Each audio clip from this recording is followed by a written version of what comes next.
I'll just try and bring an analogy about, if you're unwell, feeling sick, feeling a bit uneasy,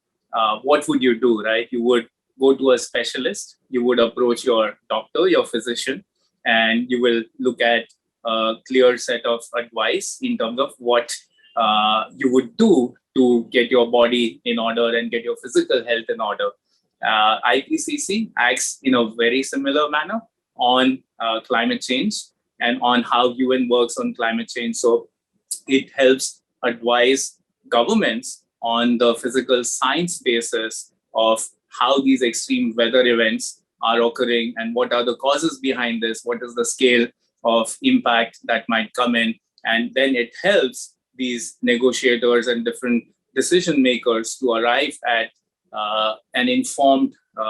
choice of how they would be looking at the next steps.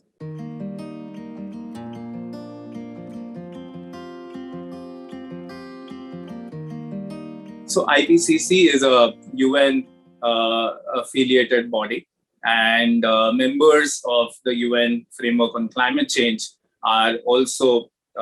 able to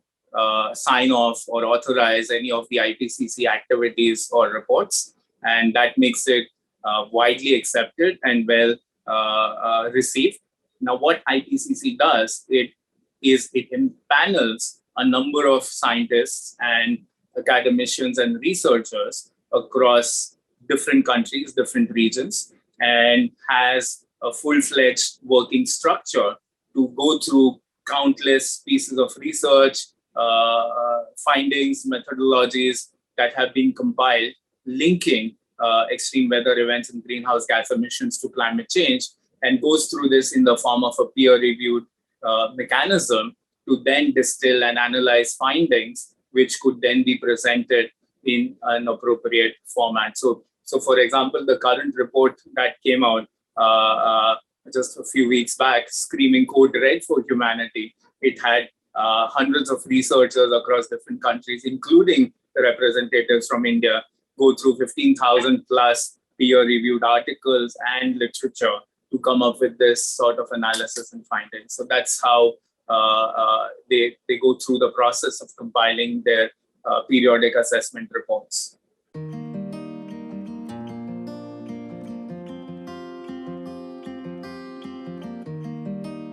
So again, going back to my medical analogy, so if you have a doctor who's certified by an Indian Medical Association,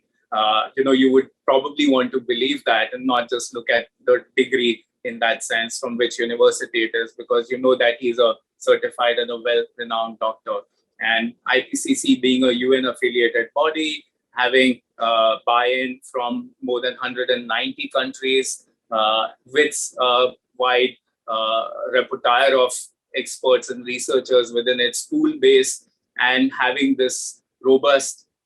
research and review process makes it one of the most sacrosanct organizations to publish research and evidence on climate change. And as a layman or as a government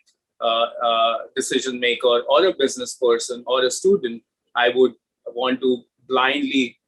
refer to the IPCC reports because there is so much rigor that goes into it. It is so well widely accepted.